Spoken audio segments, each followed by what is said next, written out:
Shane. How are you today? Hey, Gillian. Thanks for having me on.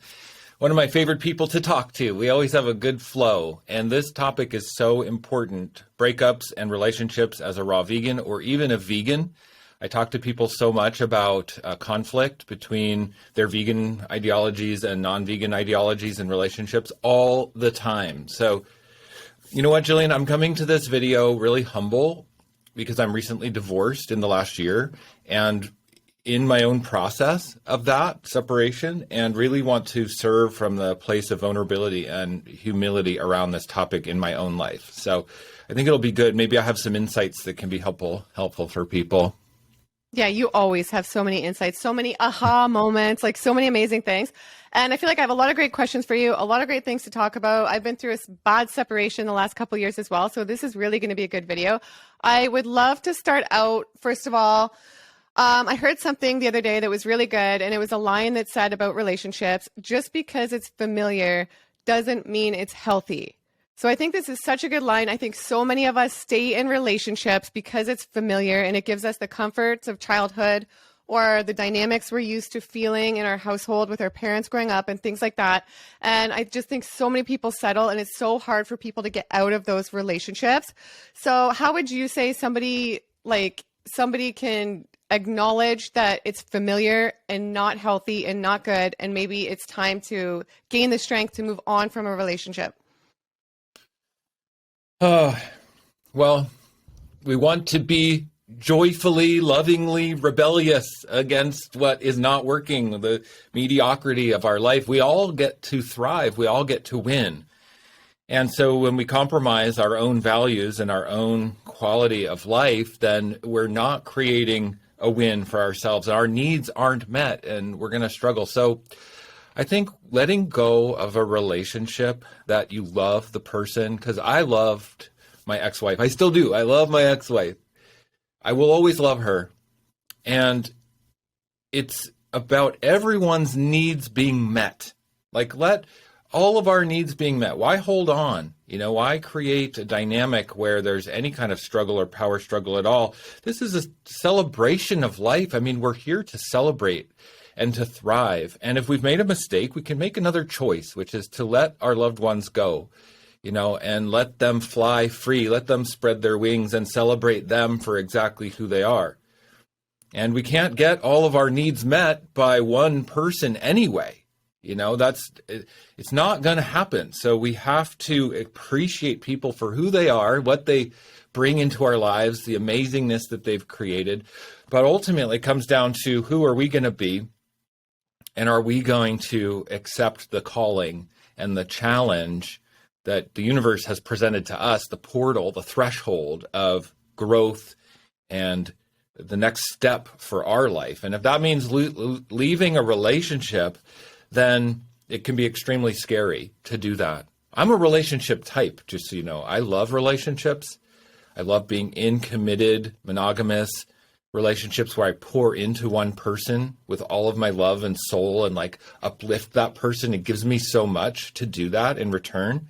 So for me, the thought of not having a primary partner to pour into like that is well, what am I going to do? It makes me feel like I'm left empty. And I think that a lot of people probably feel that way.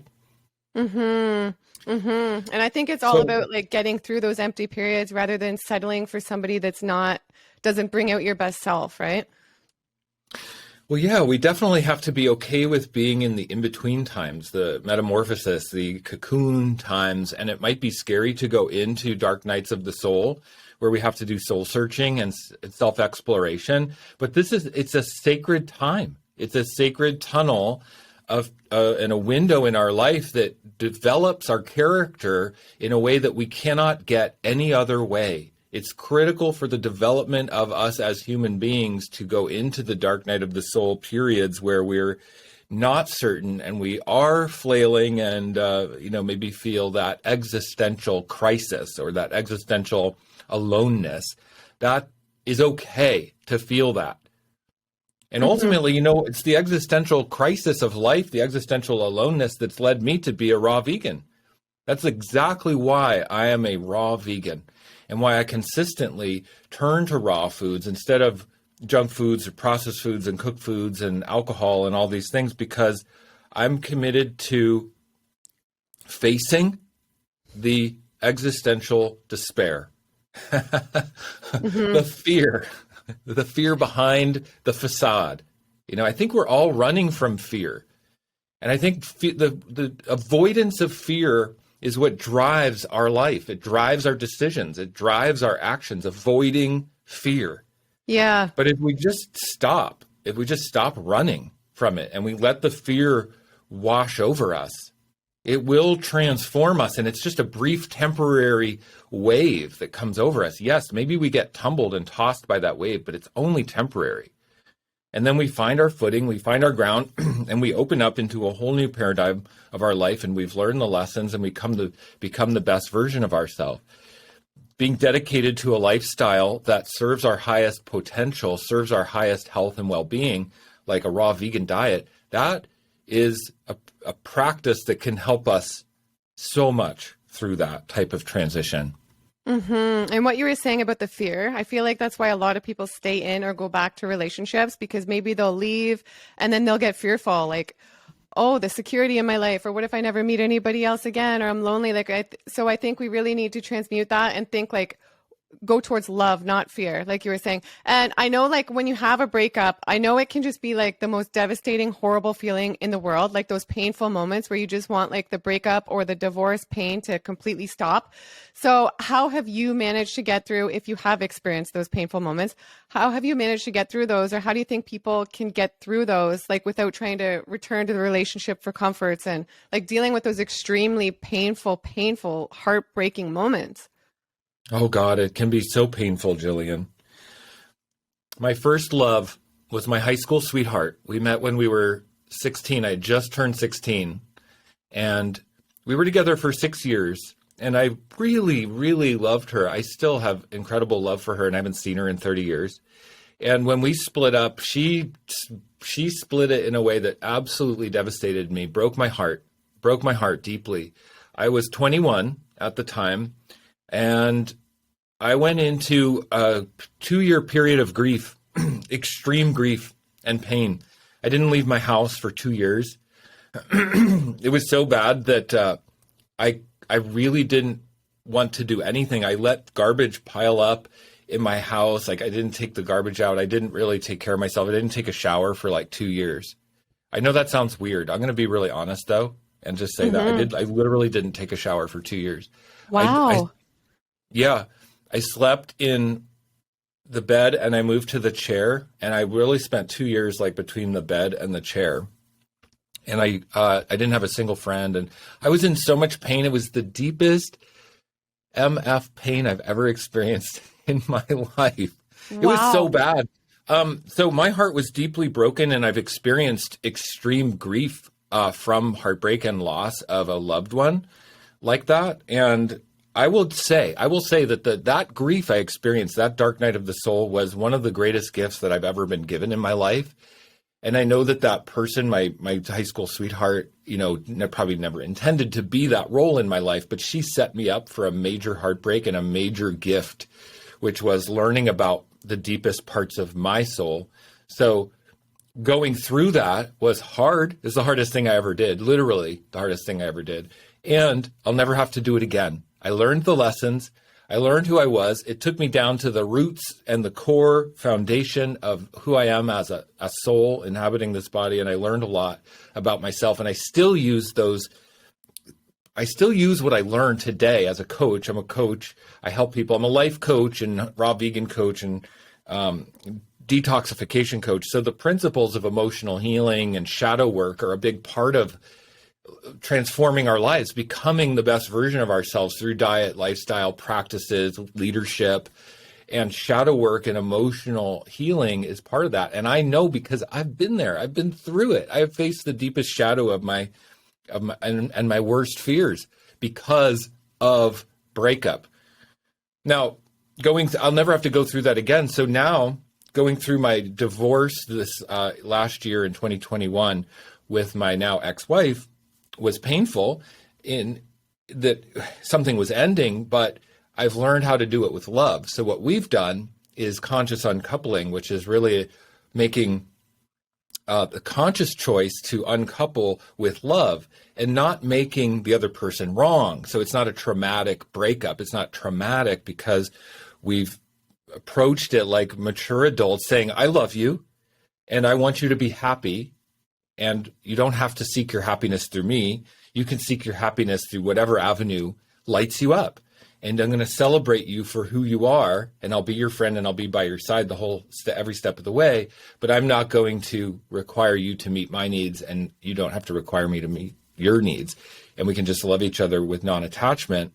And so it's a really expansive feeling, really expansive next level consciousness. It feels like really kind of a cutting edge, kind of awake way to do it because it's not making anyone wrong. So if somebody hurts your feelings or breaks your heart or leaves you hanging or leaves you feeling desperate, like heartbreak and grief, it's because you are not aware of who you are. You haven't filled yourself up. You haven't filled your own cup with your own pursuits, with your own dreams and your passions. And you've been using this other person to fulfill the holes in yourself, which is what I did with my first high school sweetheart. Of course, I was a teenager. I was a kid. Who doesn't? We all do that. But I learned that I am responsible for my well-being. No other human being can ever fulfill that. So now my divorce with my ex-wife in 2021 is not painful. It's there's conflict, there's sticky points, yes, in a separation like that because we have children and our financial reality and legal divorce and all that. But it's not painful. It's not painful in the way that I've already experienced because I learned. Yeah, that's amazing. And I know it can be so painful. And I know for me, like it's been so painful, the separation, like the most painful thing in my entire life. And I think for me, like in order to get through it, like what's worked the best for me is just because I realized I had like attachments and I was kind of depending on him, like you were saying, for my own happiness and stuff through the relationship. And I feel like what's worked for me, like just to totally change my life is just to focus on myself. And like I said to you before we got on here, like I watch a lot of Aaron Doughty on YouTube. He's like self-development. He talks about like being the star of your own movie and just like creating my best life and focusing on just myself for the first time ever, like truly, and my passions. And like, you don't have to compromise as much and just like creating my YouTube channel and just finding everything that makes me happy. So I think that's just so important too for getting yourself out of like the painful moments and like moving on. Because I know it can be so hard. Like it can just be so like you did. Like that's an extreme situation. Like 2 years like that. Wow. And most people, like lots of people don't go through 2 years like that, but even like they do go through long periods like that where they like feel like they can't even get up. So I think it's just so important to like get exercise, get moving, like take care of yourself. So that's where like foods, I honestly do not know if I would have survived the last 3 years. I've had a very traumatic 3 years without the living foods. I feel like it might have saved my life. It's just the best thing I've ever discovered. And I feel like it's so easy in these dark times for people. It's so easy. I went through a period where we first split up where I went off the wagon. I was drinking, eating whatever I wanted. I felt even worse. So how do you feel like how do you feel like foods and everything and how you take care of yourself come into play with regards to the ending of relationships and also within regards to attracting the right relationship? It's so critical because it's an investment in ourselves. The primary way we invest in our own well-being and fill up our own cup with love and be the star of our own movie is how we treat ourselves in the day-to-day moments. What food are you putting in your mouth? Are you drinking alcohol? See, in my original grief when I was young, I would turn to junk food. I had so little bandwidth. I was in so much pain. I would buy like 2-liter bottles of soda and bags of potato chips from the corner store because it was the closest thing. I didn't have to leave my house for more than a minute and come back and I would drink soda and eat potato chips. And I was vegan at the time. So it was like, and maybe I'd make like a little fried tofu or some lentils once in a while just to like have some real food or something. But my teeth all like rotted. I had horrible dentist problems after that. Like I said, I didn't do hygiene because I was in so much pain. And it was the result of not taking care of myself. I went into a massive dark night of the soul and experienced extreme health problems and teeth problems and self-esteem problems. So which comes first, like low self-esteem leading to bad food choices or good food choices leading to higher self-esteem?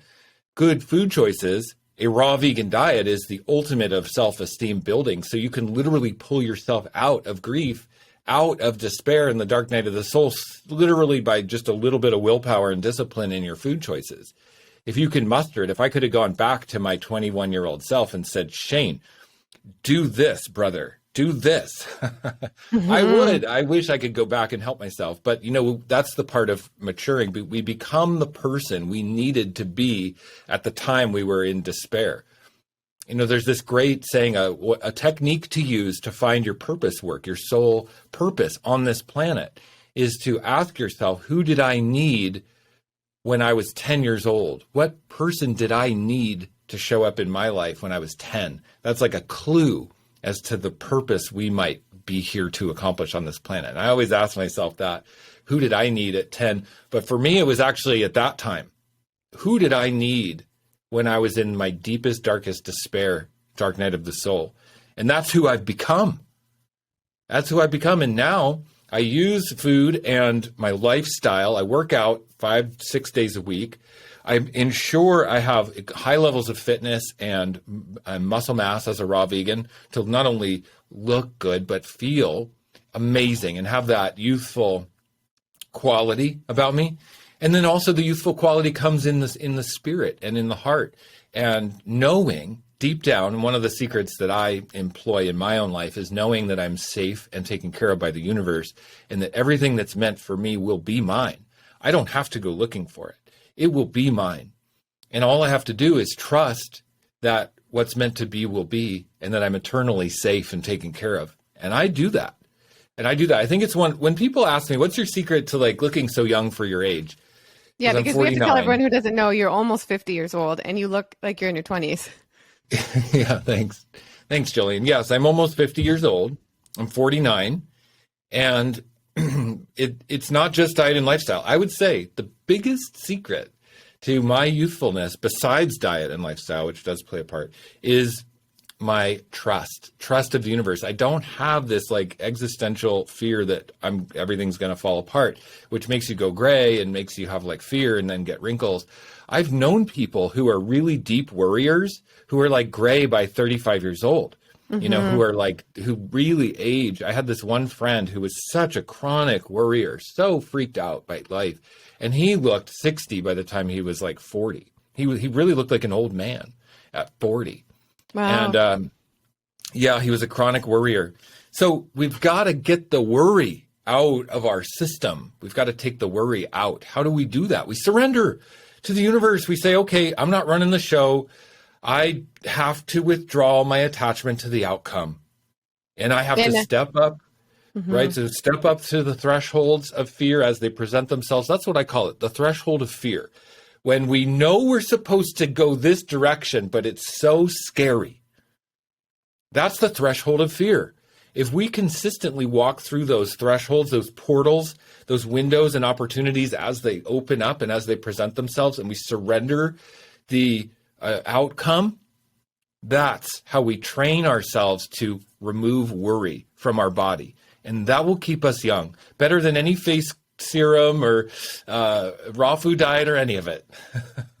So true. And I feel with those super painful moments and getting yourself out of the fear and things like that, I feel a big thing that works too is being present with your feelings and accepting them, right? That's kind of along the lines of what you're saying right there. But because I know people just want to run away from these feelings, and that's when it can be easy to overeat or start drinking again, or just get spiraled down this bad path. So I think in order to facing those and being aware of them and just accepting them and nurturing them, like you were saying, be the person you needed when you were 10 or something like that, that really helps too, right? That helps I think that helps a lot.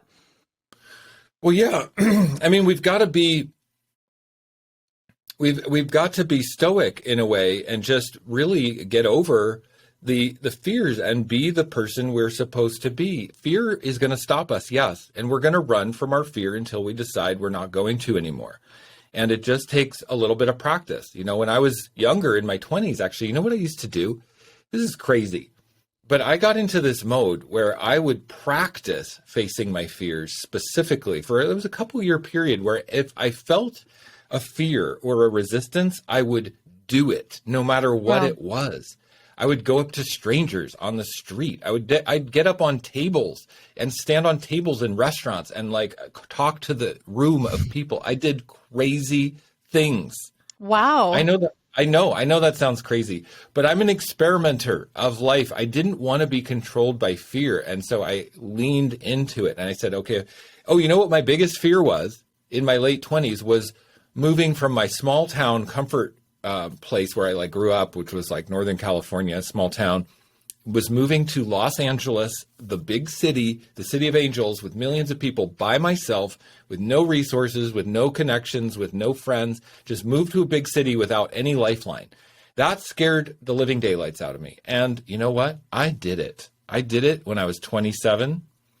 And I just was like, I'm going to do this because it scares me. No other reason, just because it really scares me. And luckily, Wow. luckily those kind of things. You feel like you grow from that, right? Oh, huge growth. I mean, temporary. It's temporary to face our fears, but what we get in return is a lifetime of inner resolve, inner knowing, and inner wisdom. So I still pull on the wisdom that I gained from that action of doing that step in my life. I still pull on it every day. And it was just a temporary hurdle and inertia to face my fear and to go into it and to lean it into it and not to run from it. Now, if I had not faced that fear, I would still be in the fear today. I would still be living in that fear today. Mm-hmm. And how many of us are living in our fears our whole life like that?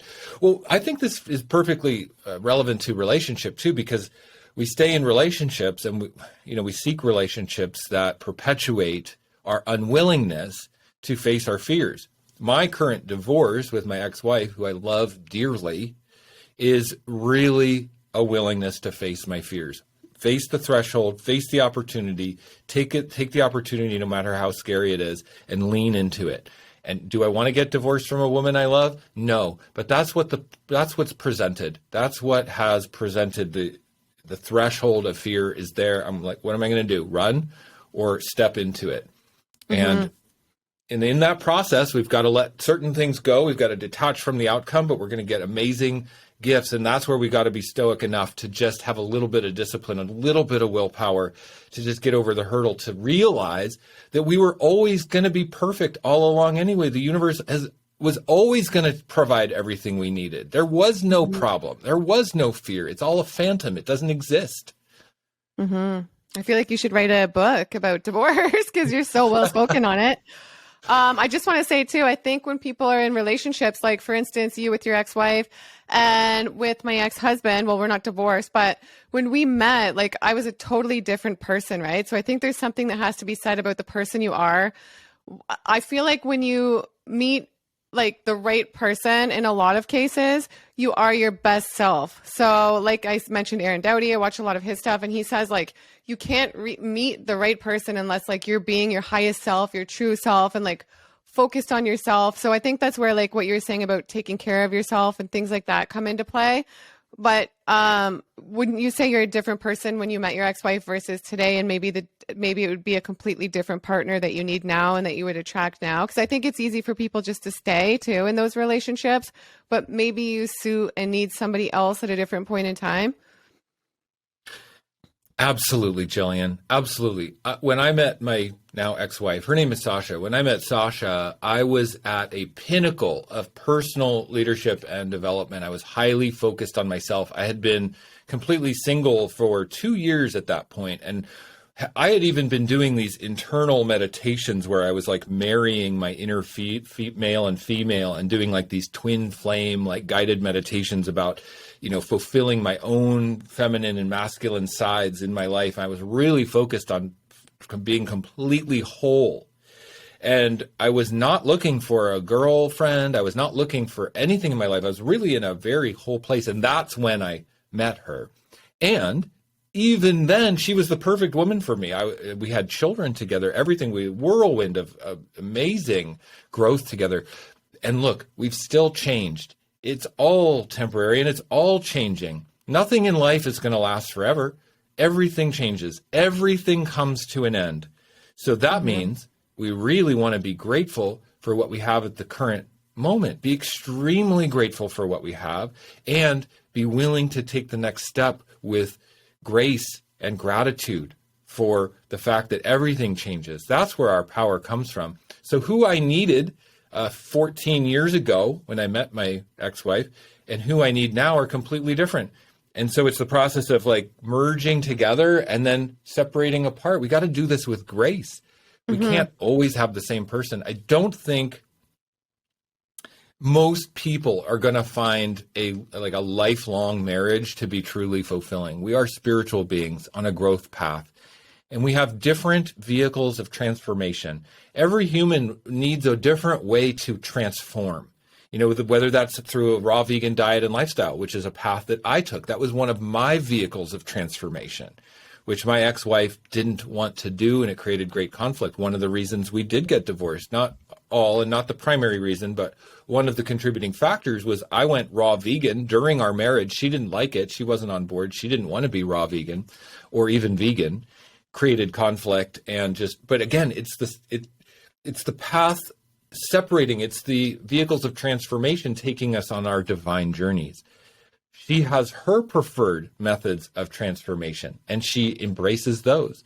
But ours came together for a period of time, over a decade, and it has unmerged. It's merged apart. So that's why we really have to be willing to be fluid and detached from outcome.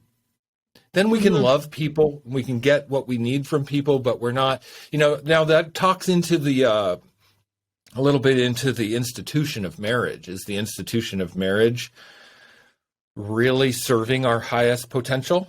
That's the question that I've come upon, because I fell in love with this woman and I was like, let's get married. We got married like within 5 months of meeting each other. We got married and had an amazing relationship. But does the institution of marriage serve me now? No, it didn't. So it makes me question the institution of marriage being truly at the highest growth, growth consciousness for humans. Probably not. And now I've actually tuned into, okay, this might sound weird. Are you ready for this? My viewers are not judgmental, so we're all ready, Shane. Okay, I'm just to mention that since moving to Austin, I've met some people here in Austin who are polyamorous.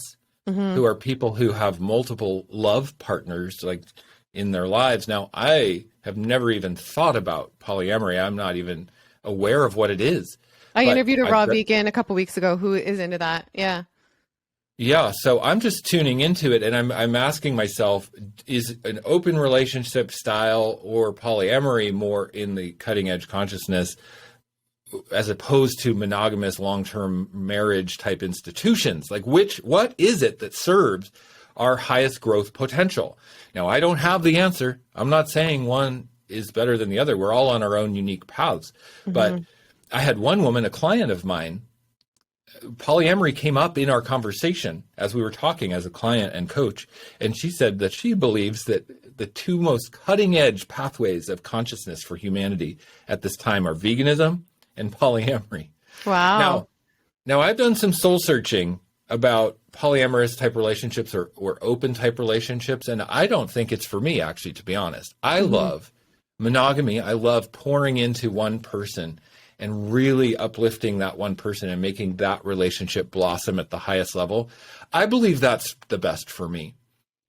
But again, we all have our vehicles of transformation, and non-attachment is a good thing. So I think there's lots of different versions of this and trying to get our needs met. Now, I do see the advantage in open relationships or polyamorous relationships is that we don't try to get all of our needs met from one person. And I do think that there's a power in that. And if I was to go into, my next monogamous relationship, for instance, since I'm single now, I will eventually be in a relationship again because I love relationships. Will I try to meet all of my needs from that one person? Will I look at that person and say, you've got to meet every checkbox on my list? Yeah, I that's don't think impossible. so. Yeah. No, it's impossible. So let's be realistic. What is it that we're coming together for?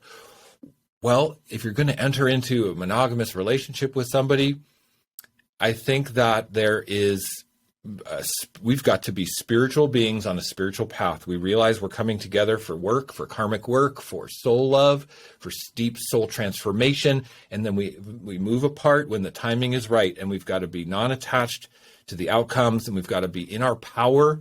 We've got to be really focused on dedicated to building ourselves up, our inner value. We have to cultivate our inner value at a very high level. So be a raw vegan, everybody. Mm-hmm.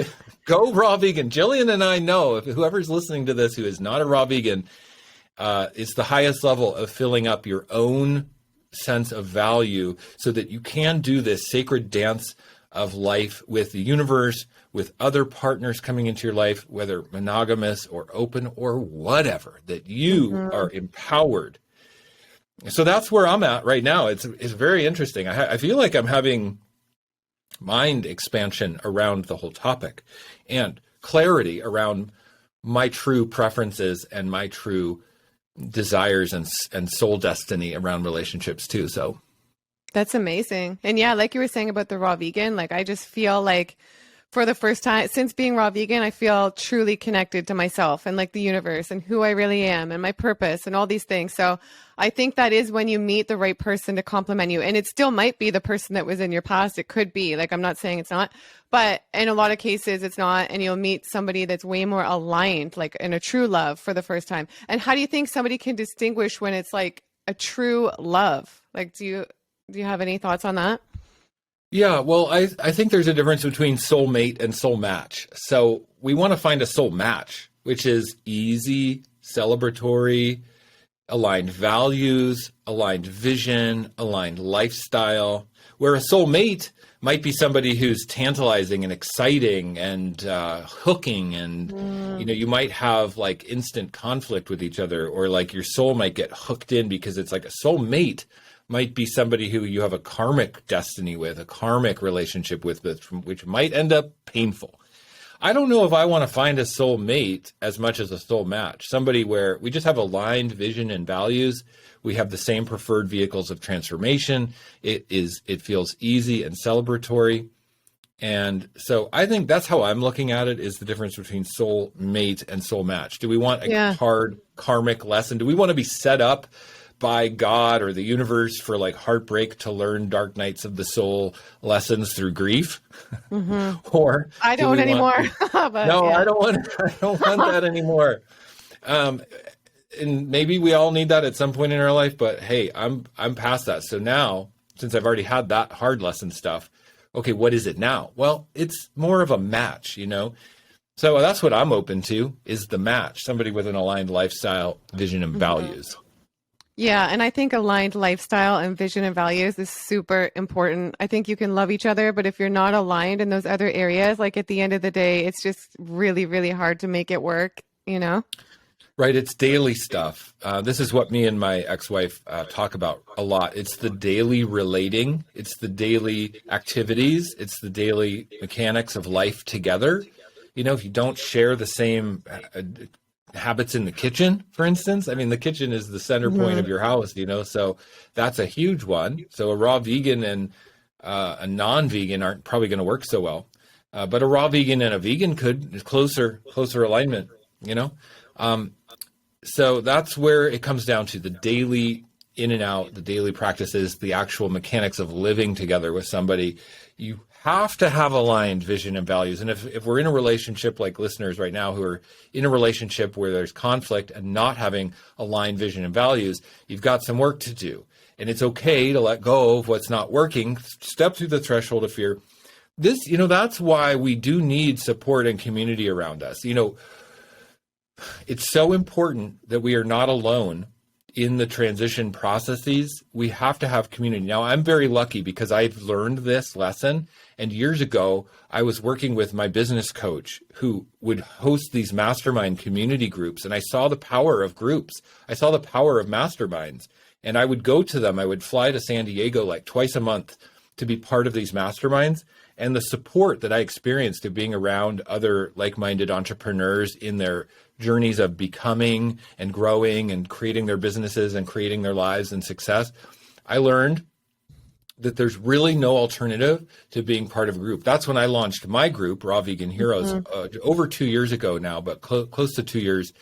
And it has been my lifeline through all this. One of the reasons I feel safe to leave my marriage of 14 years this last year is because I have a purpose. I'm serving into my group, Raw Vegan Heroes. I'm serving my clients. I have stepped into a place in my life where my work is my service.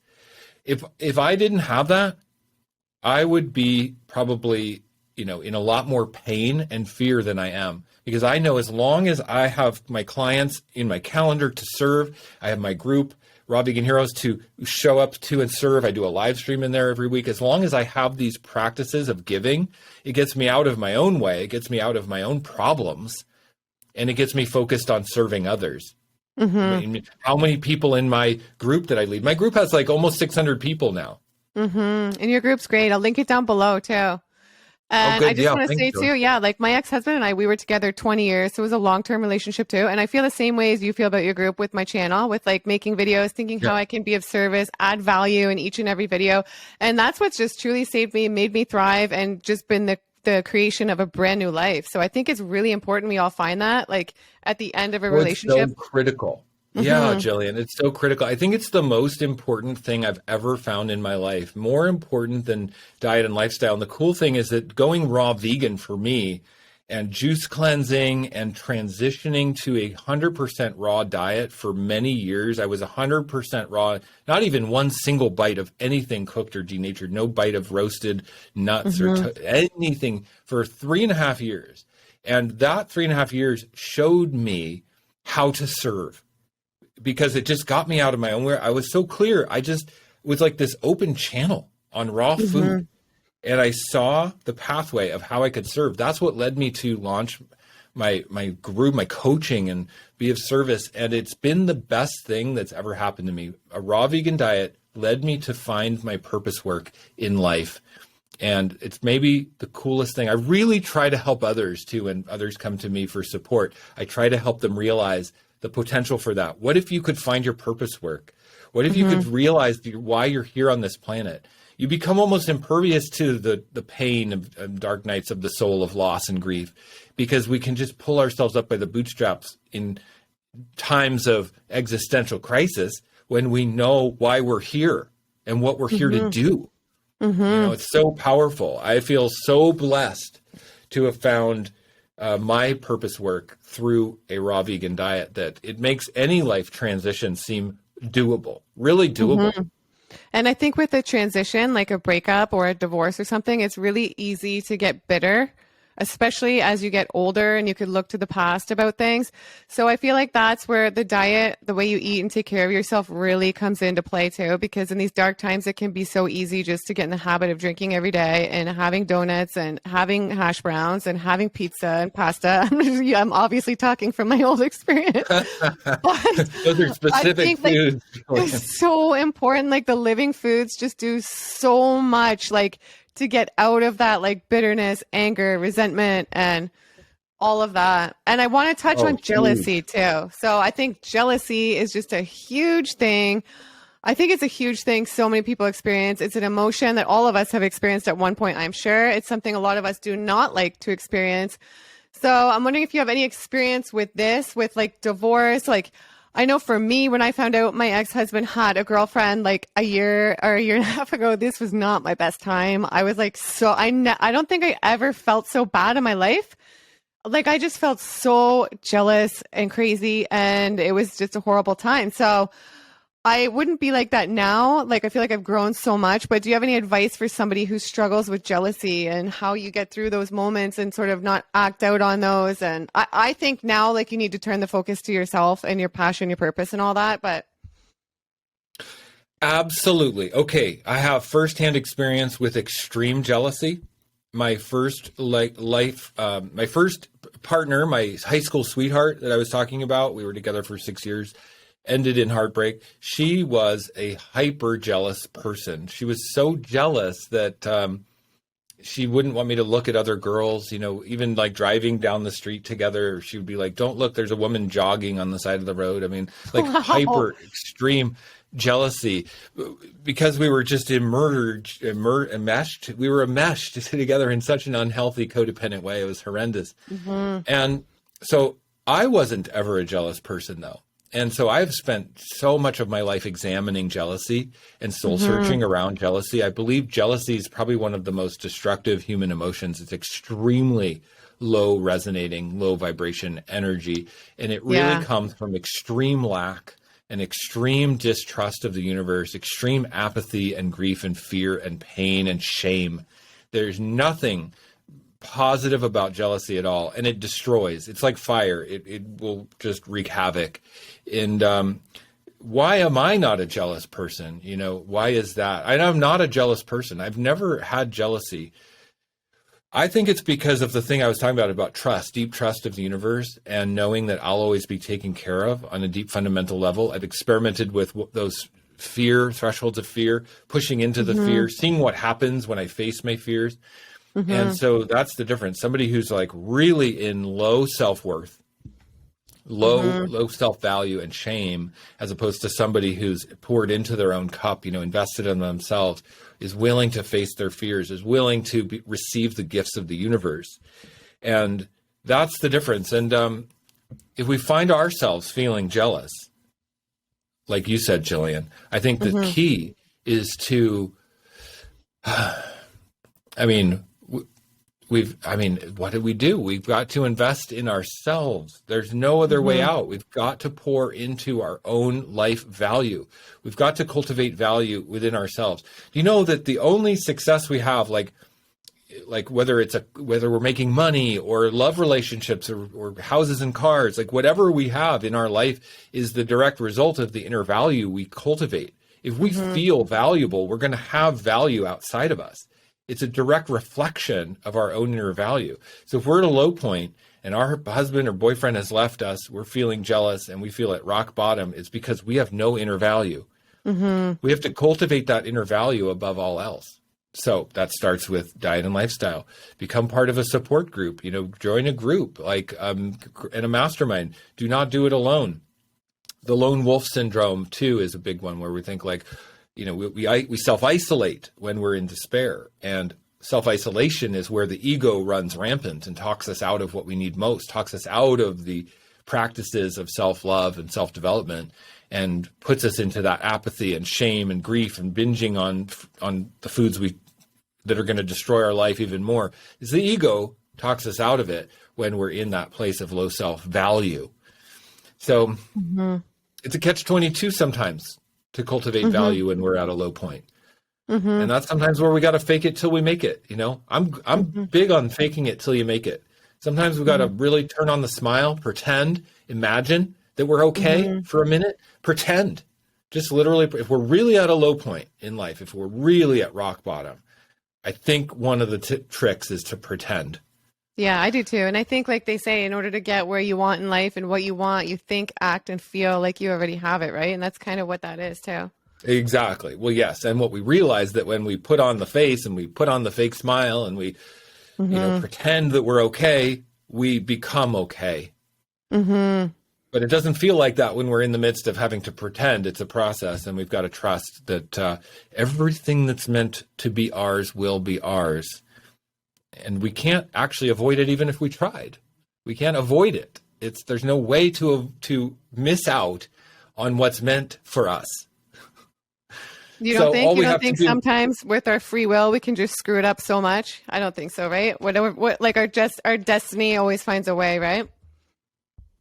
Our destiny finds a way. If we stay in fear, like the homeless person on the street that's destitute, who never got the break, who never, and is now living in destitution, like all of our worst fears, like the existential worst fear of humanity, that we end up homeless and with nobody who loves us on the street in the cold, right? Whatever that is, like, why are they in that situation? Why did they miss their opportunities that was meant for them by the universe? Well, it's because we're not facing our fears. If we face the fear, we're always going to be okay. It's like the thresholds of the gifts, the signposts along the path. Like we're walking down the path of life and we come across a crossroads and there's a signpost that says, this way for here and this way for there, giving us direction.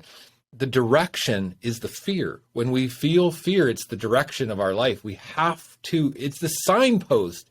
So that's why we have to live into the fear and face our fears. And I believe when we do that, we will always get the gift. We will always get the gift no matter what. That's one of the secrets of life. Now, if we always run from fear and we avoid our fears, what happens?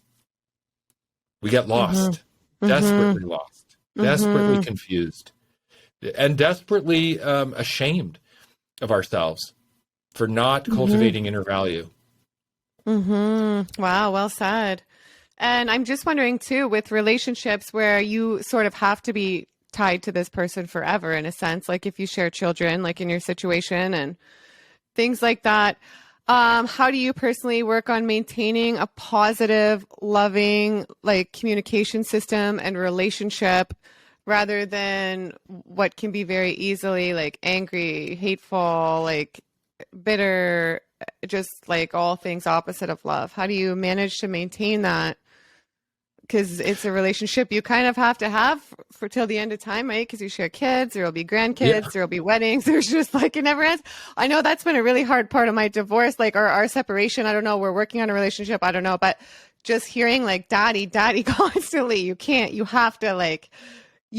have to accept it and like be good with it, right? Because you can never escape the person. With other relationships where there's no kids, you can just go like this, right? And it's a lot easier, I think. But when you have kids, it can be a lot more difficult. Oh, Gillian, yes, indeed. Yes, indeed. Once you procreate with somebody, you've blended genetics and DNA, and there's no escaping it. So choose wisely, everyone. Choose wisely. But what we do, we show up to relationships to give. Okay, what I've learned, and this is not easy, and I'm still a student of this, but to show up with, a servant's heart, like how do we give in the situation? I am no longer looking to my ex-wife to give me anything. I can't anymore. It's been so painful to need her to show up for me in a certain way. That's what's ended in divorce and separation. What if we just come to the situation, come to the relationship to give, give a blessing, give a support, show up and serve in some way. I don't know what else the alternative. I think it really comes down to stopping what am I going to get out of this? How can they make me feel validated in my pain? Because obviously we're in pain. We want to feel validated. We want to feel seen. We want to feel met by that. And it's not there, and we become bitter, and it triggers the whole stack of painful emotions that have gone back all the years. Every wrongdoing they've ever done to us is right there in the present moment. We turn beet red. We're hot and flush and angry. How do we avoid that? Well, just stop needing and stop wanting them to validate us. And the only way to do that, and this is what I've learned through the conscious uncoupling work. I've done conscious 3 years of therapy in the methodology of conscious uncoupling. That is to not make someone wrong. Okay, so it really comes down to that. No one is wrong. If we have a lack within ourselves, we fill it. But it's not somebody else's responsibility to make us feel whole. So we're not looking for someone else to fulfill anything for us. And we've got to be a bigger person. If we're cohabitating, co-creating a life with someone who we have children with, and they're say checked out, or they're not present, or they do bad things, or they really are hurtful, then we just have to be the bigger person, and there's no way around it. Absolutely. Well said. And well, this has been absolutely amazing talking to you. I always love having you on my channel. So I'm just wondering, to end off, is there any sort of advice you would give to somebody right now who's having a hard time going through a painful breakup, or is kind of unsure if maybe they know they're with the wrong person, but they're having a hard time ending it, or unsure, or just any pieces of amazing wisdom that you constantly offer to leave off for us? Thanks, Gillian. Become lovingly reckless with your heart. Pursue your heart's desires. Don't look back. Don't worry about other people.